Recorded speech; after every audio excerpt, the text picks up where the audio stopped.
হয়েছে আমরা জানি না, বাট কন্টেন্ট অনুযায়ী আহ, আজকে মানে বাংলাদেশ সকাল 10টার দিকে যে একটা অফিসার্স অ্যাড্রেস হয়েছে, ওখানে উনি যে বক্তব্যটা দিয়েছেন এটার মধ্যে সবচেয়ে ইম্পর্টেন্ট জিনিস আমি যেটা অ্যানালাইজ করে দেখলাম সেটা হচ্ছে বডি ল্যাঙ্গুয়েজ।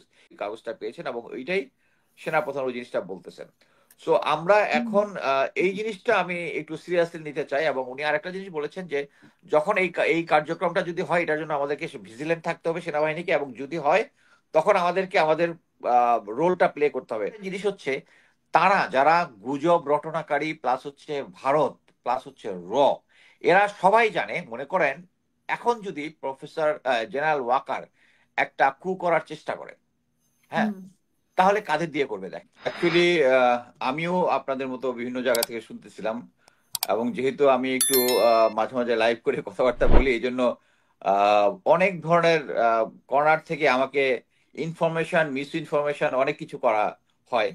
তো অ্যাকচুয়ালি এটা যে একটা সেনাবাহিনী ক্ষমতা নিবে বা জরুরি অবস্থা জারি করবে, এটা যে একটা গুজব, এটা আমি প্রথম থেকেই বুঝতে পেরেছিলাম। বাট অন গ্রাউন্ডে যেটা হয়েছে আমরা সবাই আহ, আহ, দেখেছি যে প্রথমে 25 ফেব্রুয়ারি যে রাওয়াতে খুব উত্তেজিত ভাবে জেনারেল ওয়াকার একটা বিবৃতি দিয়েছিলেন। পরবর্তীতে আমরা দেখলাম হাসনাত এবং পরবর্তীতে সার্জিস ক্যান্টনমেন্টে একটা আহ, তাদের সাথে একটা মিটিং এর কথা বলেছিল। মোরলেস যেটা নেত্র নিউজ পরবর্তীতে বলেছে সেনাবাহিনীর রেফারেন্সে। বাট সবাই কনভিন্স যে ওইরকম মিটিংটা হয়েছে, এবং মিটিং এর মধ্যে সেনা প্রধান ইনক্লুসিভ ইলেকশনের মধ্যে আওয়ামী লীগকে আনার কথা বলেছে। হয়তোবা প্রেশার দিয়ে না, একটা আলোচনার মতো করেছে, এটা ফ্যাক্ট।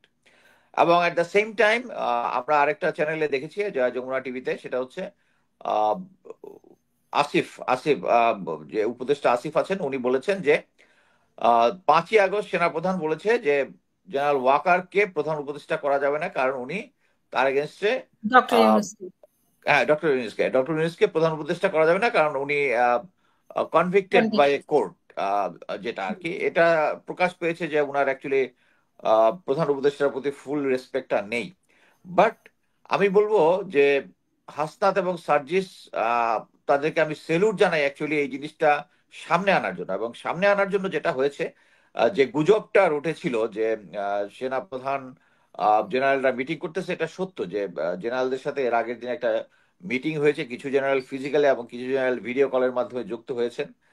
এবং পরবর্তীতে ওইটার কনটেক্সট অনুযায়ী, ওখানে তো কি হয়েছে আমরা জানি না, বাট কনটেক্সট অনুযায়ী আহ, আজকে মানে আহ, বাংলাদেশ সকাল 10টার দিকে যে একটা অফিসার্স অ্যাড্রেস হয়েছে, ওখানে উনি যে বক্তব্যটা দিয়েছেন এটার মধ্যে সবচেয়ে ইম্পর্টেন্ট জিনিস আমি যেটা অ্যানালাইজ করে দেখলাম সেটা হচ্ছে body language. He was very হাম্বল। মানে আগের যে তার ভিতরে উত্তপ্ত একটা ভাব ছিল, এটা এখানে দেখা যায় না। উনি খুব হাম্বলি উনি বলেছেন যে প্রথমেই, এবং প্রফেসর ইউনুসকে খুব রেসপেক্টফুলি তার কথা স্মরণ করেছেন। এবং মেইন যে জিনিসগুলো বলেছেন সেটা হচ্ছে প্রথমে সবাইকে ধন্যবাদ জানিয়েছেন। সেনাবাহিনী যে এতদিন ধরে আছে ওখানে, তারা অনেক সময় পেট্রোলিং এর জন্য ঠিক মতো ইফতার করতে পারতেছে না। এগুলো অ্যাকচুয়ালি রুটিন অপারেশনাল এবং প্রশাসনিক অনেক কিছু উনি বলেছেন, যেটা আমরা আমাদের সৈনিকদেরকে যখন কাজে অপারেশনে থাকি তারা মোটিভেট করার জন্য আমরা সবসময় ইয়া থাকি। যেখানে গ্রাউন্ডে অফিসার যারা আছে, কমান্ড সিও যারা আছেন বা কোম্পানি কমান্ডার আছেন, তারা তো এটা ডেইলি বেসিসে করেন, ডেইলি 2-3 বার করেন, যেটা সেনাপ্রধান হয়তো বা মানে 15 দিনে বা 20 দিনে একবার বা 1 মাসে একবার করতে পারেন। সেই জিনিসটাই উনি করেছেন। এর পাশে সবচেয়ে ইম্পর্টেন্ট যে জিনিসটা উনি বলেছেন আমার কাছে যেটা মনে হয়েছে সেটা হচ্ছে, উনি বলেছেন ওনার কাছে ক্রেডিবল ইনফরমেশন আছে, ইন্টেলিজেন্স আছে যে আগামী 1 মাসের মধ্যে বাংলাদেশে কোনো টেরোরিস্ট অ্যাক্টিভিটি, সন্ত্রাসী কার্যক্রম হতে পারে। আপনি যদি হুম। মনে করে থাকেন, 3-4 দিন আগে আমার যদ্দূর মনে পড়ে যে তৃতীয় মাত্রার জিল্লুর রহমান একটা লাইভ করেছিলেন, ওই লাইভে বলেছিলেন যে বাংলাদেশের সামনে একটা আহ, এরকম সন্ত্রাসী হামলা হওয়ার সম্ভাবনা আছে। এটা ধরে নেওয়াই যায় সেই একই গোয়েন্দা সংস্থায় জিল্লুর রহমান এই কাগজটা পেয়েছেন, এবং ওইটাই সেনাপ্রধান ওই জিনিসটা বলতেছেন। সো আমরা হুম। এখন এই জিনিসটা আমি একটু সিরিয়াসলি নিতে চাই। এবং উনি আরেকটা জিনিস বলেছেন যে যখন এই কার্যক্রমটা যদি হয় এটার জন্য আমাদেরকে ভিজিলেন্ট থাকতে হবে সেনাবাহিনীকে, এবং যদি হয় তখন আমাদেরকে আমাদের রোলটা প্লে করতে হবে। আশা করি সেনাপ্রধান ওই রোলটা অবশ্যই পজিটিভ হবে। বাট এইখানে আমরা সবাই জানি যে এতদিনের যে আমরা বাংলাদেশে এই গত 7 মাসে আমরা যেগুলো দেখি, যেগুলো নাশকতামূলক কার্যক্রম যেগুলো হয়েছে, ইসকন যে কাজগুলো করেছে, চিটাগাঙে যে একজন লয়ারকে যে হত্যা করা হয়েছে, আনসারদের যে একটা ইয়া হয়েছে, বিভিন্ন সরকারি সংস্থা আহ, যে সমস্ত দাবি দাওয়া ছিল, এই সব কিছুতে দেখা গেছে ওই পিছনে একটা আওয়ামী লীগের হাত আছে অথবা ভারতের একটা লিঙ্ক আছে। এটা আমরা সবাই কনভিন্স এবং গোয়েন্দা সংস্থাও কনভিন্স, এবং এটা প্রফেসর ইউনূস এটা গণমাধ্যমে বলেছেন এবং বিদেশি গণমাধ্যমে বলেছেন যে এই দেশকে একটা অস্থির করার চেষ্টা করা হচ্ছে। সো একই গোয়েন্দা তথ্য একইভাবে ভবিষ্যতেও করতে পারে বলে আমরা বিশ্বাস করি এবং সেনাপ্রধান ওরা বিশ্বাস করে। তো এই জিনিসটাই বলেছে, এবং আমি মনে করি যে আহ, এতে আমাদের ভয় পাওয়ার কিছু নাই। অলরেডি যেটা হয়, আমরা গত 6-7 মাসে অলরেডি ভারতীয় গণমাধ্যমকে আমরা দেখেছি তারা কন্টিনিউয়াস বাংলাদেশ সম্বন্ধে বিষোদগার এবং ভুল তথ্য কন্টিনিউয়াস ছড়িয়ে গেছে। এবং অ্যাকচুয়ালি জয়শঙ্কর কিছুদিন আগে বলেছেন যে তারা এখানে তাদের যে পলিসিগুলো ফেল হয়েছে প্রকারান্তরে ওটা স্বীকার করেছেন। তো আমি মনে করি যে যদি এত কিছুর পরেও ভারত যদি বুঝে থাকে যে তাদের এই অ্যাপ্রোচটা ভুল, এবং এই অ্যাপ্রোচের জন্যই ভারতের সাথে এখন তাদের যতগুলো নেইবার আছে কারোর সাথেই ভালো সম্পর্ক নাই। একমাত্র হুম লাস্ট ছিল শেখ হাসিনার নেতৃত্বে বাংলাদেশের সাথে, আওয়ামী লীগের সাথে, নট বাংলাদেশের জনগণের সাথে তারা কিছু ছিল না। সো আমি মনে করি হুম যে এই পরিস্থিতিতে এই যে ইনফরমেশনটা দিয়েছে, এইটা ইনশাল্লাহ মানে তারা যারা এটা প্ল্যান করতেছে তারা বুঝতে পারবে যে এখন it is not the right time, এবং প্রফেসর ইউনূস সরকারকে তারা কোনোভাবেই হেলাতে পারবে না। আরেকটা ছিল যে যেহেতু আমরা সবাই জানি 26 তারিখে প্রফেসর ইউনূস চায়নাতে যাবেন, এবং চায়না তাদের আমাদের সাথে অনেক ডিফেন্স এবং অন্যান্য বাণিজ্যিক ডিল হতে পারে, যেটার মধ্যে ভারত এফেক্টেড হতে পারে। এবং ভারত সর্বতভাবে চেষ্টা করেছে যে এই প্রফেসর ইউনূসের এই ভিজিটটা যেন ক্যান্সেল করা যায়। বাট এখন হুম পর্যন্ত আমি যেটুকু মনে করি যে এইটা এটা মানে ক্যান্সেল করা সম্ভব হবে না। এবং বর্তমান পরিস্থিতিতে সেনাবাহিনী, গোয়েন্দা সংস্থা সবাই একটা রাইট ফর্মে চলে এসছে। বিভিন্ন ঘাত প্রতিঘাত আমাদের সেনাবাহিনীর এগেনস্টে অনেক কমপ্লেন আছে।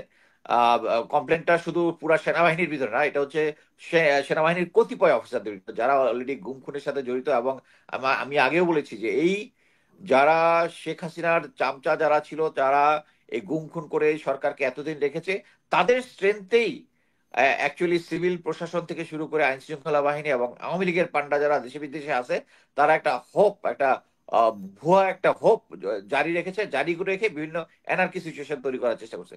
বাট এখন এটা মিথ্যা প্রমাণিত হয়েছে, এবং আমি মনে করি যে তাদের মনোবল একদম শূন্যের কোঠায় চলে গেছে এখন।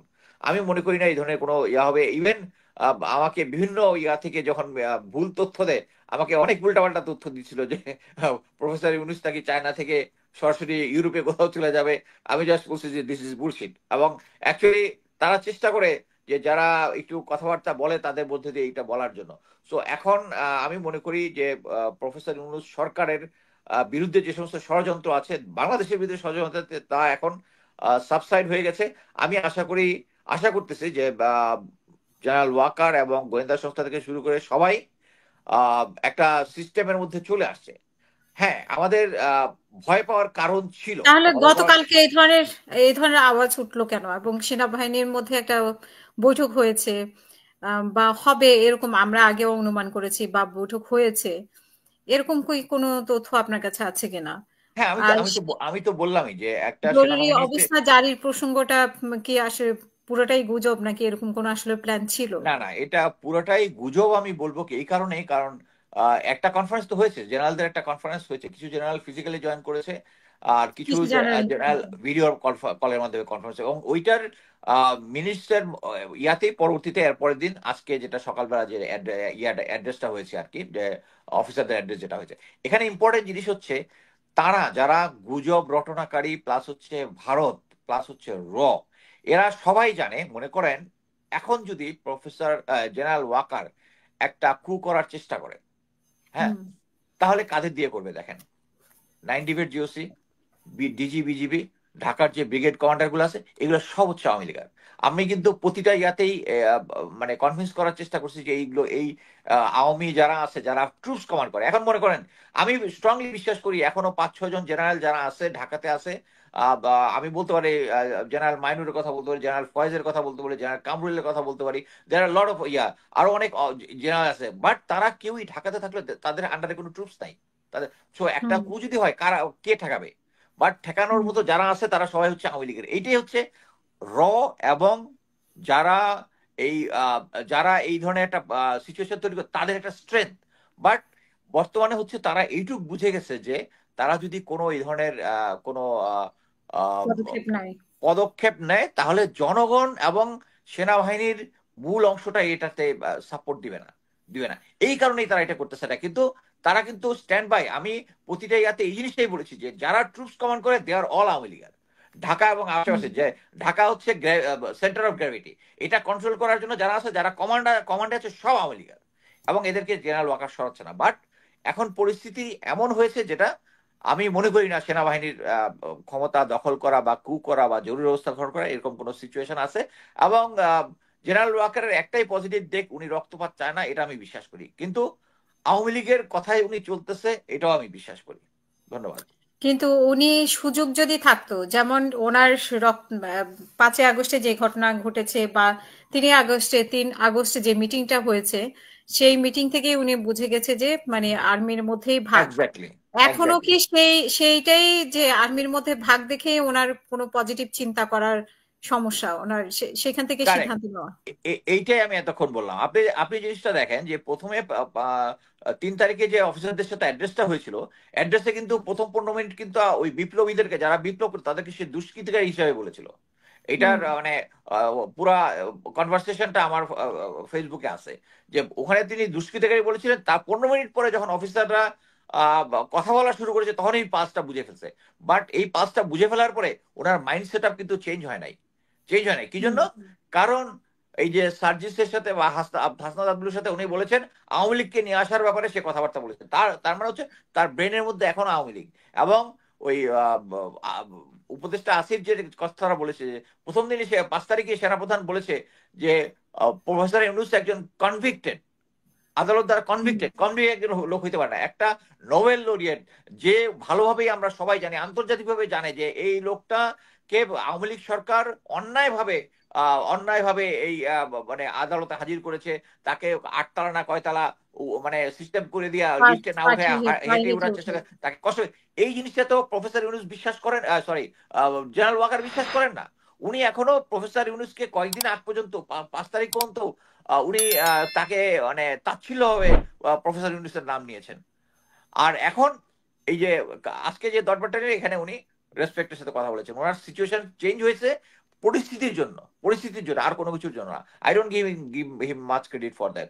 আমরা যেহেতু ইউনাইটেড আছি এই সিচুয়েশনটার এগেনস্টে, ছাত্ররা যেহেতু বোল্ড স্ট্যান্ডে আছে, এই কারণেই উনি এই ধরনের কোনো পদক্ষেপ নেবেন না বলে আমি বিশ্বাস করি।